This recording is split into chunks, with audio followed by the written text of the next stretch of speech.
भाजपा जिल्हा सरचिटणीस बाळासाहेब बदाने यांच्या संकल्पनेतून नवलनगर येथे भव्य संकल्प मेळावा संपन्न। एक दिलाने भाजपाचा उमेदवार निवडण्याचा निर्धार। याबाबत अधिक वृत्त असे की धुळे ग्रामीण मध्ये संकल्प मेळाव्याचा धडाका सुरू असून यात आज दिनांक 6 ऑक्टोबर 2024 रोजी नवलनगर येथे संकल्प मेळावा संपन्न झाला। यावेळी मुक्टी व फागणे जिल्हा परिषद गटातील भाजपा प्रमुख पदाधिकारी, बूथ प्रमुख, शक्ती केंद्र प्रमुख, वॉरियर्स तसेच प्रमुख कार्यकर्ते यांच्या उपस्थितीत सदर हा संकल्प मेळावा पार पडला। भाजपाचे जिल्हा सरचिटणीस बाळासाहेब बदाने यांच्या संकल्पनेतून बोरकुंड सोनगीर नंतर नवलनगर येथे झालेल्या या संकल्प मेळाव्यास उत्स्फूर्त असा प्रतिसाद मिळाला। आगामी विधानसभा निवडणुकीत भाजपाचा उमेदवार एक दिलाने निवडून आणण्याचा निर्धार यावेळी या ठिकाणी संकल्प मेळाव्यात घेण्यात आला।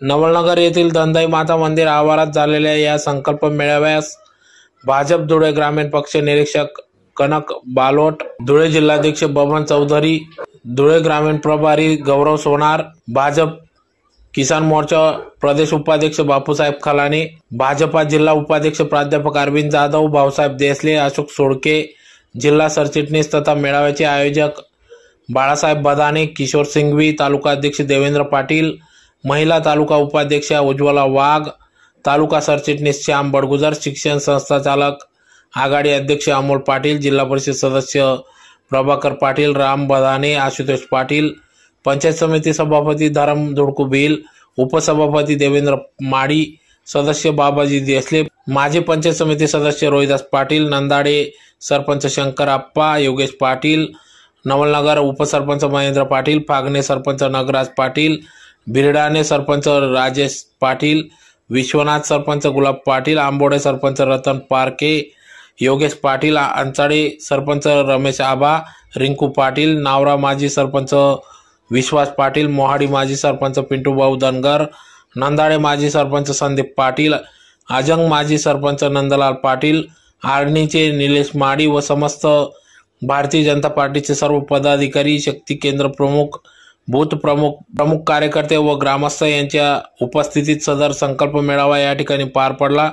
तर या प्रसंगी मान्यवरांनी उपस्थितांशी संवाद साधला व आगामी विधानसभा निवडणुकीच्या दृष्टीने महत्त्वपूर्ण चर्चा करून सूचना व मते जाणून घेतली। निवडणुकीची रणनीती आणि प्रत्येक बूथच्या भूमिकेबाबत यावेळी सखोल अशी चर्चा करण्यात आली। तर या संकल्प मेळाव्यात धुळे ग्रामीण पक्ष निरीक्षक कनक बालोट, प्राध्यापक अरविंद जाधव, बाळासाहेब बदाने, भाऊसाहेब देसले, देवेंद्र पाटील, राम बदाने, बबन चौधरी आदींनी मेळाव्यात या ठिकाणी मार्गदर्शन केले। तर कार्यक्रमाचे प्रास्ताविक देवेंद्र पाटील यांनी केले, तर सूत्रसंचालन किशोर सिंघवी यांनी केले, तर आभार बापू खलाने यांनी मानले। विचार केला आणि शेतकरी सन्मान वेतन देणं सुरू केलं।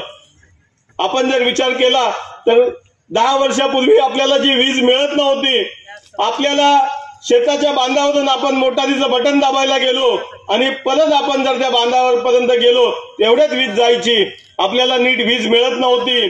या सर्वांचा आपण जर विचार केला तर आजच्या काळात किती मोठ्या प्रमाणात आपलं जीवनमान हे बदललंय। आपल्याला सोलर पंप मोदी साहेबांनी या ठिकाणी उपलब्ध करून दिले। आपल्याला भारतीय जनता पक्षाच्या राज्य सरकारने वीज बिलातून माफी दिली। राज्य सरकारने देखील वर्षाचे 6,000 रुपये हे आपल्याला शेतकरी बांधवांच्या खात्यावर टाकण्याचं काम सुरू केलेलं आहे। महिला भगिनींसाठी आपण विचार केला तर आताच लाडकी बहीण योजना आणली। ज्या विद्यार्थिनी आपलं उच्च शिक्षण घेत होत्या त्यांना शिक्षणात माफी दिली, शिक्षणाच्या फी मधून माफी दिली। एसटीच्या बसमध्ये देखील त्यांना प्रवासात भाड्यामध्ये सवलत दिली। तुमचं आपलं जीवनमान उंचावण्यासाठी म्हणून कृषी सिंचाईसारखी योजना आणली। लाखोंच्या योजना आपल्या या धुळे तालुक्यात आपण होताना बघतो आहोत। मी म्हणतो की येणाऱ्या कार्यकाळामध्ये या सर्वांचा जर आपण विचार केला, आपण जागतिक घडामोडींचा विचार केला, आज इस्रायलच्या जगातल्या सर्वात टॉपचे कोण व्यापारी असतील तर ते इस्रायलचे व्यापारी आहेत। परंतु मातृभूमी सुरक्षित नसल्यामुळे आज त्यांचं जीवन किती असह्य असं झालेलं आहे। आपल्याला हे जीवन असह्य होऊ द्यायचं नसेल, आपल्याकडे आज वेळ आहे। आपल्याला या दहशतवादाने या देशाला ग्रस्त होऊ द्यायचं नसेल तरी आज या आतंकी शक्ती आहेत यांना शक्ती देणाऱ्या राजकीय पक्षांना आपल्याला थांबवलं पाहिजे। या पक्षांना आपण घरी पाठवलं पाहिजे। येणाऱ्या कार्यकाळामध्ये काँग्रेसचे जे उमेदवार आहेत कुणाल पाटील यांचं 10 वर्षाचा कामाचा लेखाजोखा आपण जनतेसमोर मांडला पाहिजे की यांच्या 10 वर्षात एक तरी काम दाखवा। यांनी 10 वर्षामध्ये कुठलं असं काम या आपल्या धुळे ग्रामीणच्या विकासासाठी म्हणून केलेलं आहे। यांचं काम फक्त ज्या काही योजना भारतीय जनता पक्षाच्या सरकारने मंजूर केलेल्या असतील, जे काही विकास कामं केले असतील त्या ठिकाणी आपल्या नावाचा फलक काढायचा, नारळ फोडायचं आणि त्या पुलावर लिहायचं सौजन्य। तरी आज आपण या सर्वांना वेळ आलेली आहे, आपल्याला सर्वांना आपण सर्वजण गावातले प्रमुख कार्यकर्ते आहोत। आपण प्रत्येक जणाने ठरवलं तर 100 मतं ही आपण त्या लोकांना जे तुमचं ऐकतात त्यांना सांगून या तालुक्याला विकासासाठी नेण्यासाठी म्हणून भारतीय जनता पक्षाच्या कमळ या चिन्हावर आपण त्यांना द्यायला बाधिल करू शकतो, जेणेकरून आपल्याला या तालुक्याचा विकास साधता येईल। म्हणून या मेळाव्याचं आयोजन या ठिकाणी भारतीय जनता पार्टीचा भारत माता की वंदे भारतीय जनता पार्टीचा बाळासाहेब बदारे तुम आगे बढ़ो हम तुम्हारे साथ हैं।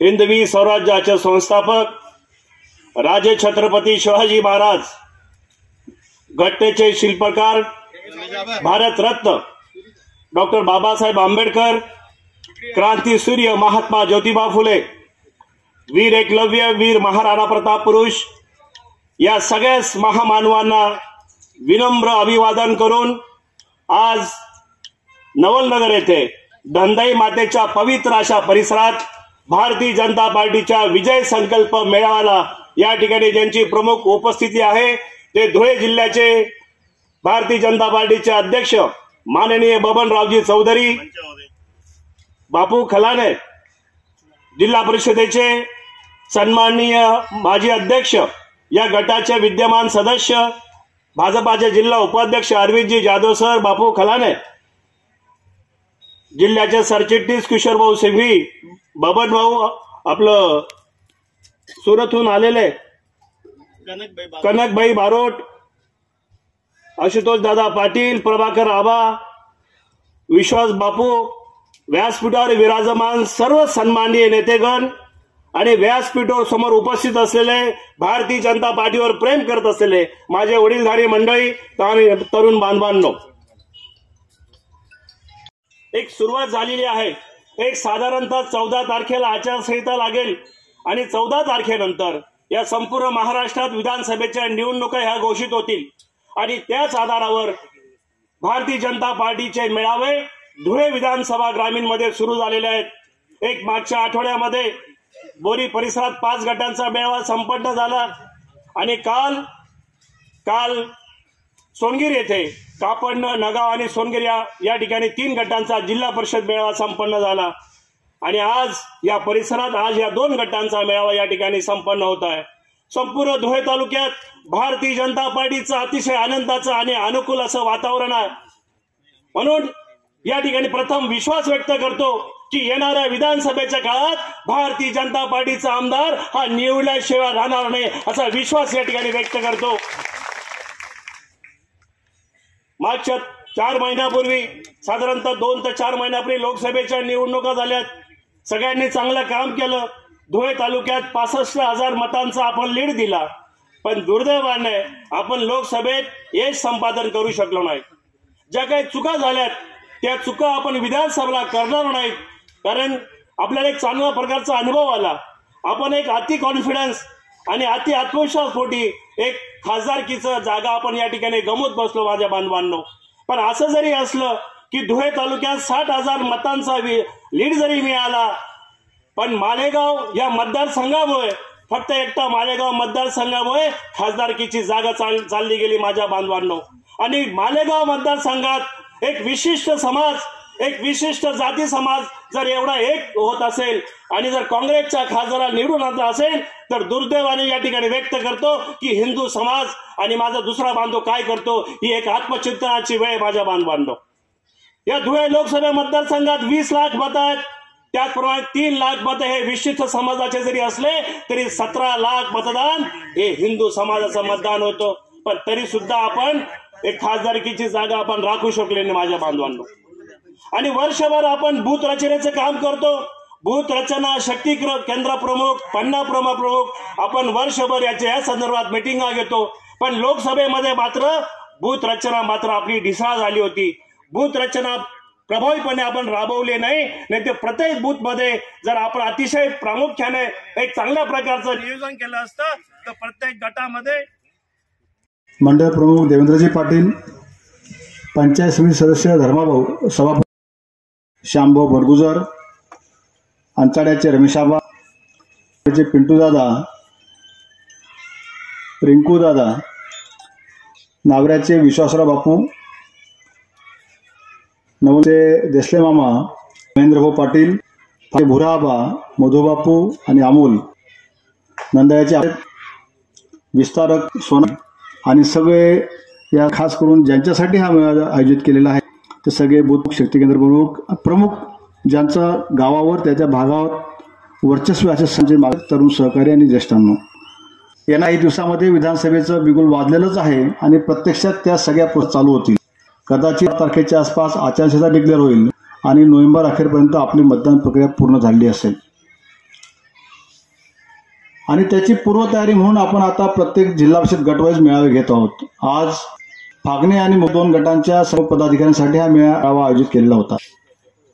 जसं भावसले की मात्र आम्ही 5 गटांचा भव्य मेळावा काल सोंगी, कापिक, नगाव या 3 गटांचा मेळावा सोंगीला पार पडला.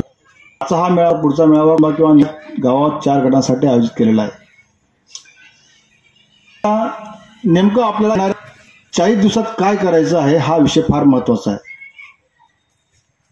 भारतीय जनता पार्टीने महायुतीच्या माध्यमातून राज्याच्या ज्या ज्या विविध योजना बघतो आहोत, ऐकतो आहोत, वर्तमानपत्र, टीव्हीवरून, सोशल मीडियामधून या सगळ्यांचा प्रसाराचं काम आमचं सगळ्यांचं आहे. जर जनाधार उडवायचं असेल जे लाभार्थी आहेत सरकारी अनुदानाची, ह्या लाभार्थ्यांपर्यंत आपण पोहोचलं पाहिजे. किंबहुना आपल्या पक्षाने आहे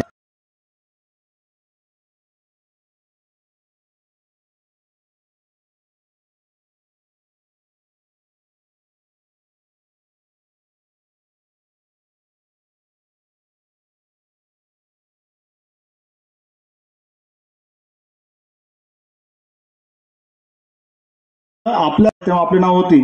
पण लोकसभेच्या यादीमध्ये काही नावं, आपल्या हक्काची नावं गायब होती, गहाळ झाली होती.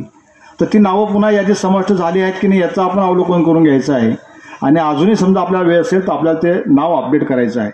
सगळ्यात पहिल्याने आपला हक्काचा मतदार आपण आपल्या यादीत आहे की नाही याची परीक्षण करून घ्यायचं आहे. आणि दुर्दैवाने तो राहिला असेल तर त्याला कसं त्यात टाकता येईल यासाठी आता सुद्धा नोंदणी चालू आहे, ते आपण करून घ्यायचं आहे. जो मतदार आहे आपला त्याचं आपण वर्गीकरण करायचं आहे. आपला हक्काचा कोणता, काट्यावर कोणता आणि जो आपला नाहीच तो कोणता. जो आपला हक्काचा आहे तो आहेच, पण त्या हक्काच्या माणसाने शेजारच्या बी कॅटेगरीतला म्हणजे जो समजा काट्यावर आहे त्याला आपल्याला आपल्याकडे परावर्तित करायचं आहे. ती फार अवघड गोष्ट नाही आहे. कारण माझ्या माहितीप्रमाणे मागच्या 4-6 महिन्यात म्हणजे तशा तर 2-2.5 वर्षापासून आपल्या सरकारची कामं चालूच आहेत, पण मागच्या 3-4 महिन्यामध्ये ज्या पद्धतीने आपला धडाका लावलेला आहे कामांचा, योजनांचा, तो बघता येणाऱ्या काळामध्ये कितीतरी दिवस, कितीतरी वर्ष आपल्याला महायुतीशिवाय पर्याय नाही हे लोकांना समजून चुकलेलं आहे. परंतु तरी देखील लोकसभेच्या काळामध्ये जे फेक नॅरेटिव्ह, चुकीचे नॅरेटिव्ह सेट केले गेले होते, जो अपप्रचार झाला होता त्याला खोडून आपल्या योजनांचा प्रचारावर प्रसार भर दिला तर आपण निश्चितप्रमाणे बी आणि सी कॅटेगरीचे जे मतदार आहेत त्यांना आपल्या पक्षाकडे किंवा भाजपाकडे किंवा महायुतीचा जो उमेदवार त्या भागात असेल, आपल्याकडे तर प्रश्नच नाही आपण तो बोलायचा की आपली धुळे तालुक्याची सीट आहे भाजपासाठीच आहे. त्यामुळे तो सगळा मतदार जो बी आणि सी कॅटेगरीचा आहे तो आपल्याकडे कसा परावर्तित होईल यावर आपण सगळ्यांनी फोकस करायचा आहे. आता संपत आलेले आहेत. येणाऱ्या काळामध्ये आणखी काही ना काही कार्यक्रम होत राहतील. इलेक्शनच्या काळामध्ये थोडी धावपळ जास्त असते, पण माझ्या माहितीप्रमाणे अजून 15 दिवस तरी आपल्याजवळ असे आहेत की जे 15 दिवसामध्ये तुम्ही तुमचं उद्योगधंदा, शेती पाणी सगळं करून दररोजचे 2 तास जर आपण दिले गावामध्ये, प्रत्येक वार्डामध्ये आपापल्या, तर त्या बूथ प्रमुखाने 50 प्रमुखांना बोलवून शक्ती केंद्र प्रमुखांच्या उपस्थितीत, वॉरियर्सच्या उपस्थितीमध्ये किंवा आपल्या गावात कोणी स्थानिक तालुका स्तरावरचा जिल्हा स्तरावरचा पदाधिकारी असेल, त्या पदाधिकाऱ्यासोबत घेऊन यादीचं वाचन, यादीचं कॅटेगरी करायचं ABCचं आणि B आणि C वर भर देऊन त्यांना परावर्तित करायचं काम आपण करायचं आहे. येणाऱ्या काळामध्ये भारतीय जनता पार्टी योग्य त्या उमेदवाराला संधी देणारच आहे. जो कोणी उमेदवार भारतीय जनता पार्टीचा तो विचार करून देत हे पक्क आहे. कारण आपण म्हणतो ना की आपल्यापेक्षा आपल्या वरती बसणाऱ्या माणसाला जास्ती दिसत असतं. आपण ग्रामीण भागात काम करतो आहोत. जिल्हास्तरीय नेते, राज्यस्तरीय नेते आणि बहुस्तरीय नेते. मगाशी आम्ही मागच्या आठवड्यात आपल्या देशाचे गृहमंत्री अमित शाह साहेबांना मीटिंग बोलवली, त्यात ऐकायला गेलो होतो. अतिशय डायनामिक पद्धतीने त्यांनी त्याचं म्हणणं मांडलं. त्यांनी एक विषय मांडला की महाराष्ट्राची जी ही निवडणूक आहे ही देशाची दिशा आणि दशा ठरवणारी निवडणूक आहे. आपण एक म्हणतो की एवढे सगळे संघराज्य असताना महाराष्ट्रावरच का बरं, तर देशाच्या आर्थिक नाड्या, आर्थिक राजकारण हे सगळं महाराष्ट्रावर चालतं आणि म्हणून महाराष्ट्राच्या निवडणुकीला फार महत्त्व आहे. आणि एवढ्यासाठी आपल्या सर्वोच्च नेत्यांनी महाराष्ट्राला फार सिरियस घेतलेला आहे. आपण बघतो आहोत दर 8 दिवसांनी किंबहुना दर आठवड्याला आपल्या देशाचे पंतप्रधान माननीय नरेंद्रभाई मोदी आणि गृहमंत्री अमित शाह साहेब ह्या महाराष्ट्रात दौरे करतायत. ह्या सगळ्यांमागे काही कारण असेल, त्यामुळे ती जबाबदारी आपल्यावर देखील आहे. त्यामुळे आपण त्यांना प्रतिसाद देत येणाऱ्या विधानसभा निवडणुकीमध्ये भारतीय जनता पार्टीचा कमळ चिन्हावाचा जो कोणी उमेदवार असेल त्यासाठी सर्वच जणांनी आपल्या सर्व शक्तीनिशी प्रयत्न करायचे आहेत. आणि आपला एक माणूस, हक्काचा माणूस, जो समजा आपण आपल्या काही कारणास्तव दुर्दैवाने आपला खासदार गेला आहे, किमान आपला आमदार विधिमंडळात असला तर तुमच्या आमच्या समस्या, तुमचे आमचे कामं, सार्वजनिक कामं, गाव हिताची कामं मागे लागतील. आणि या सर्वांसाठी आपल्याला विधानमंडळात, विधानसभेत भारतीय जनता पार्टीचा माणूस पाठवणं गरजेचं आहे. हे सगळ्यांनी ध्यानात ठेवा. सगळ्यांना पुन्हा विनंती, या दिवसामध्ये आपण 15 दिवसामध्ये आपण आपलं कामाचा वेळ पाळून पक्षासाठी, संघटनेसाठी वेळ द्यावा. दररोजचे 2 तास किमान आपण आपल्या गावात, आपल्या वार्डात, बूथवर टाकावेत. हे सगळ्याचं फलद्रूप म्हणून आपलं विजय निश्चित असेल असं सर्वांना विनंती करतो. थांबतो. जय हिंद, जय महाराष्ट्र. आगेवान कार्यकर्ते, प्रमुख कार्यकर्ते बैठक में मेड़ावड़ा में उपस्थित, हमारे बीच में एक ही वीरांगना है, बहन ताई हमारी, नाम तो पता नहीं मेरे को, उज्ज्वला ताई. शायद पूरे मंडप पे एक ही हमारे बीच में बहन जी है, भगिनी है हमारे बीच में. सबका प्रणाम. मित्रों, इलेक्शन आया है, सबको पता है. हमको चुनाव जिताना है, जीतना है. लेकिन यहां पिछले 2-3 बार से हम गिरते हैं. विधानसभा में गिरे, अभी लोकसभा में गिरे. लोकसभा में क्यों गिरे पता है सबको? क्यों गिरे? हमारी लोकसभा में 6 विधानसभा थी, 5 में हम जीते थे. थी ना लीड 5 विधानसभा में. अपनी जो आप बैठे, हम तो सबसे अच्छी सीट है ना, 65 के आसपास हम लोग ने लीड दिया था. बाकी सब थोड़ा आगे पीछे करके हम लोग ने अच्छी लीड दी थी. लेकिन एक ही विधानसभा हमको मार डाला, गिरा दिया ना. किसने? मालेगांव ने. कैसे मार डाला, क्यों मारा? उन लोगों ने वोट जिहाद किया. अभी अपनी आंख खुलनी चाहिए. चाहिए कि नहीं चाहिए? चाहिए कि नहीं चाहिए? मित्रों, हम जो ये पवित्र वातावरण में बैठे हैं ना, जो चिंता नहीं करेंगे 10 साल के बाद हम बैठने लायक नहीं रहेंगे इधर. हम लोग क्या करते हैं, मेरा क्या और मुझे क्या. क्या है हमारा कोई मानसिकता हमारी? मेरा क्या, मुझे क्या. हम सब बटे हुए हैं ना, बटे हुए हम लोग ज्ञाति के बीच बटे हुए हैं. मैं पाटिल, मैं मराठा, मैं पाटीदार, मैं राजपूत, सब बटे हुए हम लोग. और वो लोग 18-20% है. अभी उन्होंने ताकत दिखानी शुरू कर दी. ये नरेंद्र भाई की सरकार के अंदर पहले तो ठीक था कि भाई चलता था, इनकी सरकार थी, उनके ही तरफ निर्णय था. अभी तो मोदी जी और योगी जी की सरकार है. इतनी परिस्थितियां कड़क है, फिर भी वो लोग इतनी हिम्मत दिखाते हैं. आपकी धुले सीट में, धुले शहर में कौन जीता है? बराबर. तो मित्रों, सोचना पड़ेगा. ये अपने के अंदर के ईगो को मारना पड़ेगा एकजुट होकर लड़ना पड़ेगा और जीतना पड़ेगा। थोड़ा पीछे चलते हैं। नरेंद्र भाई कितना काम करते हैं। अब तो सब लोग को इलेक्ट्रॉनिक मीडिया है, मोबाइल है, व्हाट्सएप है, सब देखते हैं ना, सब आपको टेक्नोलॉजी के माध्यम से। कलम 370 पता है ना क्या था वो कभी दूर होने वाली थी, किसी से होने वाली थी, कर दिया ना नरेंद्र भाई ने। कश्मीर में हम जा नहीं पाते थे, कश्मीर हमारे पास फक्त जवानों के लिए कंट्रोल में था, बाकी कश्मीर हमारा था ही नहीं। वो हमको काफिर बोलते थे। वो हमारा भारत का झंडा लाल चौक पे 15 अगस्त 26 जनवरी को जलाते थे और हम कुछ नहीं कर पाते थे। नरेंद्र भाई की सरकार आई, भाजपा की सरकार आई, कितना बढ़िया काम करके दिखाया। मित्रों, हम बहुत वर्षों से एक नारा दे रहे थे 370 तो पार्टी का जब जन्म हुआ भाजपा का 1988 में, तब से एक क्लियर कॉन्सेप्ट है कि 370 दूर करना है। लेकिन राम मंदिर पे कॉन्सेप्ट था। राम मंदिर को हम बोलते थे हर चुनाव में, मंदिर वही बनाएंगे, भव्य मंदिर बनाएंगे। पर कांग्रेस वाले क्या बोलते थे हमको, तारीख नहीं बताएंगे, वो हमको टोना मारते थे। हम क्या बोलते थे, हर चुनाव की रैली में मंदिर वही बनाएंगे। इलेक्शन आता था, मंदिर वही बनाएंगे। अडवाणी जी रथ लगे निकले थे, पूरा हिंदुस्तान में बवंडर मच गया था और बात चली मंदिर वही बनाएंगे, मंदिर वही बनाएंगे।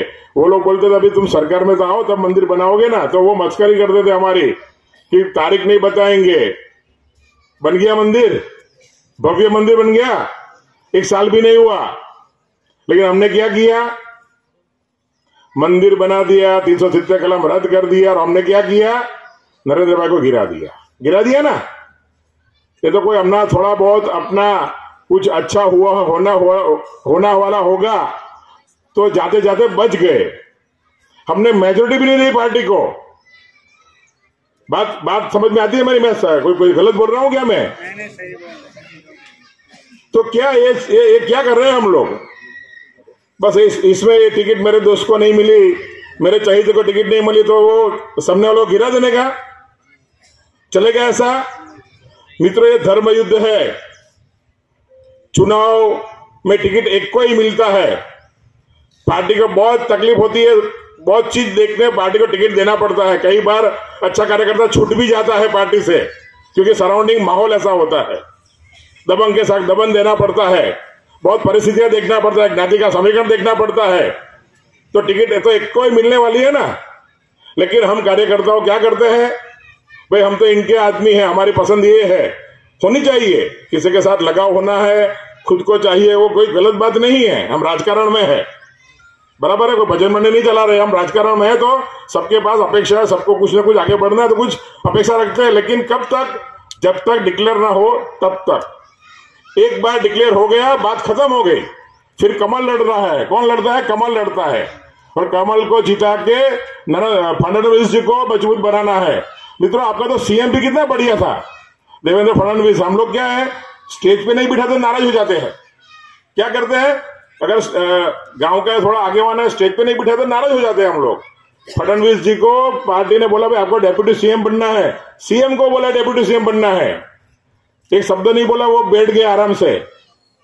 इसको कार्यकर्ता बोलते हैं। और ये जो हम लोग बैठे हैं ना, वो कार्यकर्ता है। हमारी जिम्मेदारी है पार्टी को आगे बढ़ाने की। इसकी चिंता मत करो आप लोग, पार्टी का पूरा ध्यान में है क्या चल रहा है, क्या करना है, सब पार्टी चिंता करेगी। लेकिन आपको एक लक्ष्य रखना है कि भाई चुनाव तो पक्का है, भाजपा लड़ने वाली है, हमको हर एक बूथ को जीतना है। चुनाव कैसे जीता जाता है? बूथ को जीत के चुना जाता है। हम लोग क्या करते हैं, पूरी विधानसभा की चिंता करते हैं, अपने गांव का ठिकाना नहीं रहता है। और दूसरे गांव में क्या हुआ, इस दूल्हे शहर में क्या हुआ, उसकी चिंता करते हैं। कई बार कार्यकर्ता इतना उत्साह में आ जाता है ना, सुबह में निकलता है वो बाइक लेके, अरे तुम वोट दे आओ तुम, अरे वो फिर देखो ना तो दोपहर का उसने भी वोट नहीं दिया होता है, इतना उत्साह में निकल पड़ता है। ऐसा नहीं मित्रों, पहला खुद से शुरुआत करो। अपने को लगता है हमें एक से क्या होगा।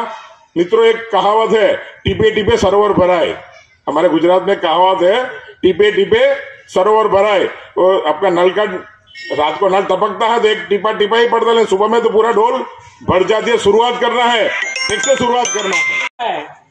मग राजा असं म्हटला की कायम तुझं तेच आहे, तूच जास्त शहाणा आहे. म्हणजे हवेला वेग आहे हे बरोबर नाही, वाऱ्याला वेग आहे हे बरोबर नाही, घोड्याला वेग आहे बरोबर नाही, पाण्याला वेग आहे बरोबर नाही. बिरबल म्हणतो नाही, खरंच नाही. मग म्हटले कशाला जास्त वेग आहे, तर अफवेला जास्त वेग आहे. अफवा जर तुम्ही सोडून दिली, आता निवडणुका ज्या होतील त्या होऊ दे, निवडणुका होत आहे, पण हमारे गांव के चौराहे पे शाम में जो चर्चा चलती है ना, उगे त्यानं डिक्लेअर उगे वो भाई गाव मग कस काय बातमी येईल का मोदी साहेब ना डायरेक्ट सॅटेलाइट फोन येईल, डायरेक्ट कसं काय आलं गावापर्यंत, उगे लगेच फोन. एक फोन तर मला 12:15 आला होता. 12:15 पार्टी तिकीट दी रही रात्रि. गांव के चौराहे पे फायनल हो जाता, तिकीट भी फायनल कर देते. एवढंच नाही तर अशा काळामध्ये विरोधी पक्ष आपल्यामध्ये कुठेतरी काहीतरी उणीव आहे काय शोधण्याचा प्रयत्न करतं आणि काही अफवा या विरोधकांकडून सुद्धा पेरल्या जातात, सोडल्या जातात. आणि म्हणून कृपया तुम्ही फार जबाबदार पदाधिकारी आहात, फार जबाबदार कार्यकर्ते आहात. तुमच्या विश्वासावर, तुमच्या प्रेमावर आम्ही गेले कित्येक वर्ष समाजकारणामध्ये, राजकारणामध्ये काम करत असताना या गटामध्ये आणि या परिसरामध्ये सातत्यानं यश संपादन केलेलं आहे. आपल्याला विधानसभेमध्ये भारतीय जनता पार्टीचा आमदार का महत्वाचा आहे, त्याचं सगळ्यात मोठं कारण असं आहे की आपण आपला हक्काचा खासदार गमावलेला आहे. आपल्याला सगळ्यांच्या मनामध्ये एक आशा होती की सामान्य कार्यकर्त्यांनी फोन करावा, व्यासपीठावरच्या कोणत्याही नेत्याला फोन करावा, मला खासदारांचं पत्र पाहिजे, पत्र तातडीने मिळून जात होतं. मला खासदारांकडून एखाद्या अधिकाऱ्याला फोन करून पाहिजे, त्या अधिकाऱ्याला तातडीने फोन जायचा. कार्यकर्त्याला काही प्रमाणामध्ये फार मोठा प्रकारचा दिलासा खासदार डॉक्टर बाबासाहेब सुभाष भामरेंच्या माध्यमातून होता. विकासाची तर प्रचंड कामं झाली, सुलवाडे जामपड प्रकल्प असेल किंवा रेल्वे मार्ग असेल. आता एक मोठी न्यूज आता गुड न्यूज आता आलेली आहे की आपण जो बाळापूरच्या जवळ रस्ता क्रॉस करतो किशोर भाऊ, जिथे आता रेल्वेचं काम चालू झालं, तिथे स्टेशन देण्याच्या संदर्भामध्ये धुलिया स्टेशन, ते स्टेशन देण्याच्या संदर्भातली आता बाबांनी मला सकाळी चांगली गोड बातमी दिली. म्हणजे या रोडला किती मोठं महत्व प्राप्त होणार आहे. म्हणजे दळणवळणाचं तर प्राप्त होणारच आहे, पण एकदा रेल्वे मार्ग आल्याच्या नंतर आणि पाणी आपल्याकडे आल्याच्या नंतर, सुजलाम सुफलाम झाल्याच्या नंतर आपण आपलं जीवनमान हे उंच होत असतं. आणि म्हणून हक्काचा खासदार गेल्यानंतर कोणत्याही परिस्थितीमध्ये, आज नवरात्रीचे दिवस आहे, शुभ दिवस आहे, संकल्प करायचा आहे, दसऱ्याच्या मुहूर्तावर आपल्याला मुहूर्तमेढ करायची आहे. कोणत्याही परिस्थितीमध्ये मला भारतीय जनता पार्टीचा आमदार धुळे ग्रामीण विधानसभा मतदारसंघातून निवडूनच आणायचा आहे. तो आपला हक्काचा आमदार असेल. या प्रकारची परिस्थिती या विधानसभेमध्ये आहे. 20 पंचायत समितीचे सदस्य मागच्या काळात आपल्या तालुक्यातून निवडून गेले. 15 जिल्हा परिषद गटातून 10 जिल्हा परिषद सदस्य निवडून गेले. लोकसभेला सातत्याने 3 पंचवार्षिक पासून आपल्या खासदारांना इथं चांगल्या प्रकारचं मताधिक्य लीड मिळवून देण्यामध्ये आपण सगळेजण यशस्वी ठरलो. आणि दुर्दैव आपल्या सगळ्यांचं असं आहे की आपण सगळ्यांनी मेच्या उन्हामध्ये घाम गाळला, पण आपल्या सगळ्यांचं दुर्दैव की आपल्याला लोकसभेला पराभव हा बघावा लागला. आणि कार्यकर्त्यांसाठी जेव्हा अर्ध्या रात्री कुठल्या प्रकारचं पोलीस स्टेशनचं असेल, तहसील कार्यालयाचं असेल, जिल्हा परिषदचं असेल, पंचायत समितीचं असेल, कुठल्या प्रकारचं काम आलं तर आपण हक्कानं आपल्या खासदारांकडे जायचो आणि ते काम करायचो. पण आता आपले खासदार देखील नाही.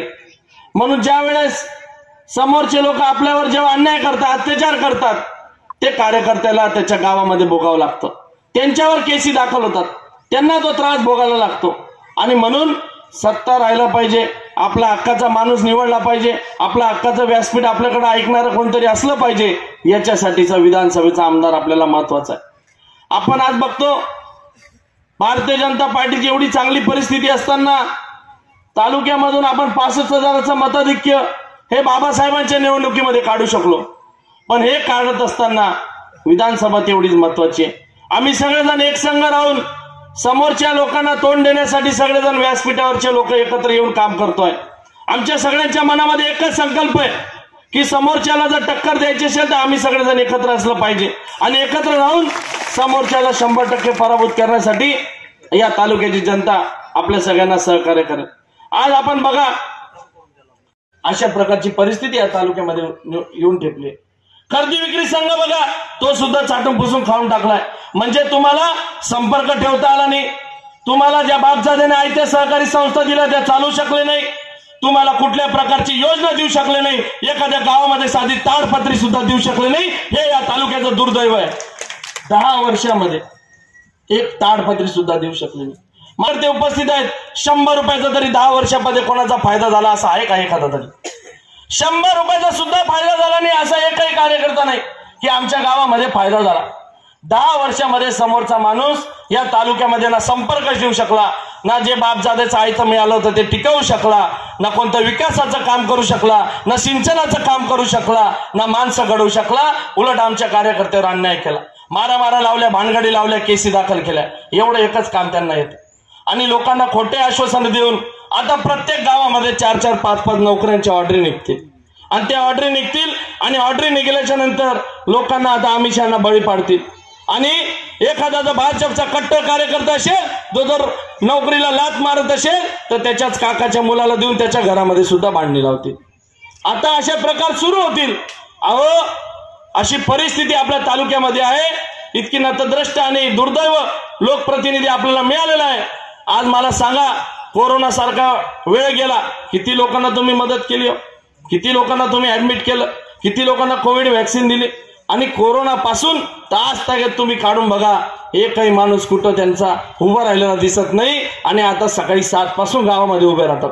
काय लागणार आहे भाऊ, चला आमच्याकडं, तुमचं सगळं करून देतो. मग आता पुतळा देतील, ऑर्डरी देतील आणि मग काहीतरी आश्वासनं देतील. प्रत्येक मंदिरामध्ये 51,000ची पावती देतील. आणि आता या सहकारी संस्था जे चाटून पुसून खाल्ले, त्याच्या जीवावर जे 5-50 कोटी रुपये कमवलेत, ते 5-50 कोटी रुपये लोकांमध्ये वाटायसाठी आता ते पुढे येते. आणि म्हणून ही निवडणूक आपल्या सगळ्यांच्या अस्तित्वाची निवडणूक आहे मित्रांनो. आपल्याला जर भारतीय जनता पार्टी जशी जिल्हा परिषद मध्ये आपण आणली, पंचायत समितीमध्ये आपण आणली आणि विधानसभेमध्ये जर आणायची असेल तर तुमच्या सगळ्यांच्या मनामध्ये ही कल्पना निर्माण झाली पाहिजे की आपल्या सगळ्या भारतीय जनता पार्टीच्या कार्यकर्त्यांचा एक नेतृत्व, एक नेता हा पुढे येऊन हा नेतृत्व केलं पाहिजे. आणि तुम्ही सगळ्यांनी जर त्याची माग भक्कमपणे साथ दिली तर 100% शक्य. हे अशक्य आहे का मला सांगा? शक्य आहे ना? तुम्ही सगळे तयार आहेत का? 100%. दोघे हात वरती करून मला सांगा, बोला भारतीय जनता पार्टीचा. अतिशय चांगल्या बोलण्यामध्ये, भाषणामध्ये सर्व प्रकारचे विषय या ठिकाणी घेतले, सर्व विषय मांडले. या ठिकाणी प्रामुख्यानं जो काही विषय आला की या ठिकाणी भारतीय जनता पार्टीचा उमेदवार उभा राहतो, पराभूत होतो आणि पराभूत झाल्याच्या नंतर त्या उमेदवाराच्या कार्यकर्त्यांना त्रास देण्याचे काम या ठिकाणी होतं, असं कार्यकर्त्यांकडनं आणि वक्त्यांकडनं सुद्धा या ठिकाणी सांगण्यात आलं. या ठिकाणी भारतीय जनता पार्टीचा उमेदवार कोण असेल हे मला या ठिकाणी सांगता येणार नाही, परंतु भारतीय जनता पार्टीचा उमेदवार एक कमळ असेल हे सांगण्यासाठी मी या ठिकाणी आलेलो आहे. या ठिकाणी जिल्ह्याचे अध्यक्ष म्हणून मला या ठिकाणी अभिमानानं सांगावं लागेल, इतर पार्ट्यांमध्ये आणि भारतीय जनता पार्टीमधला जो फरक आपण या ठिकाणी पाहतो, इतर पार्ट्यांमध्ये उमेदवारांची जी रस्सीकेस होते, जी लॉबिंग होते, उमेदवारी यालाच मिळावी, या गटालाच मिळावी, ती परिस्थिती भारतीय जनता पार्टीमध्ये मला या ठिकाणी दिसून येत नाही. भारतीय जनता पार्टीचे 90% उमेदवार या ठिकाणी भविष्यातले जो उमेदवार भारतीय जनता पार्टीचा असेल त्याच्यापैकी 10% मी यासाठी सांगतो, आणखी कोणी उमेदवार असेल इच्छुक तर त्याला असं वाटेल की आमचा उल्लेख केला नाही. जवळपास उमेदवार या ठिकाणी स्टेजवर उपस्थित आहेत. यापैकी कोणीतरी या ठिकाणी एक उमेदवार असणार आहे, कारण एकालाच उमेदवारी या ठिकाणी दिली जाईल. मित्रांनो, मी भारतीय जनता पार्टी 1980 पासून काम करतो, स्थापनेपासून काम करतो आणि करत शिरपूर तालुक्यामध्ये एका प्रतिकूल परिस्थितीमध्ये काम करत असताना त्या ठिकाणी 2 वेळा उमेदवारी विधानसभेची मागितली, नगराध्यक्षाची मागितली, मिळाली, नगरसेवकाची मागितली, मिळाली. अनेक उमेदवार मी वाटत गेलो, परंतु माझ्यावर असा प्रसंग आला की मी उमेदवारी मागत असताना मला त्या ठिकाणी उमेदवारी मिळाली. परंतु मी त्या ठिकाणी विचार केला की या उमेदवारी देत असताना पक्षाला काही वाटतं की माझ्यापेक्षाही म्हणजे तुल्यबळ उमेदवार मी निवडून येणार, यापेक्षाही खात्रीनं निवडून येणार असा उमेदवार, माझ्यापेक्षा सरस उमेदवार त्यावेळेस त्यांना वाटला असेल, म्हणून मला थांबवलं असेल आणि त्या ठिकाणी दुसऱ्याला कार्यकर्त्याला उमेदवारी दिली असेल. या ठिकाणी पक्ष उमेदवारी देत असताना या ठिकाणी सर्वे करत असतो, कार्यकर्त्यांच्या पदाधिकाऱ्यांशी चर्चा करून त्यांचं काय म्हणणं आहे हे सुद्धा पक्ष जाणून घेत असतो. आणि हे सर्व झाल्याच्या नंतर, सर्व प्रक्रिया झाल्याच्या नंतर आपला उमेदवार कोण असेल हे या ठिकाणी निश्चित होतं आणि पक्ष तो उमेदवार या ठिकाणी जाहीर करत असतो. मी या ठिकाणी उमेदवार निश्चित करण्याच्या घटकांमधला सुद्धा एक छोटा घटक आहे हे मी मान्य करतो, परंतु मी या ठिकाणी सांगू शकत नाही की उमेदवार कोण असणार आहे. कमळ हा आपला उमेदवार असणार आहे. आपला उमेदवार कोण असणार आहे? कोण असणार आहे? कोण असणार आहे? हा, आपला उमेदवार कमळ असणार आहे. आणि नागाजी रामदादा असतील किंवा बाळासाहेब बदाने असतील, जाधव सर असतील, यांनी बोलण्यामध्ये जो उल्लेख केला की आपला आमदार नसला तर काय आपली अवस्था असते, पोलीस स्टेशन पासून तर तहसील पासून तर कलेक्टर ऑफिस पासून तर या ठिकाणी पोलीस अधीक्षक कार्यालयापासून कसं वागणूक आपल्याला या ठिकाणी मिळतं.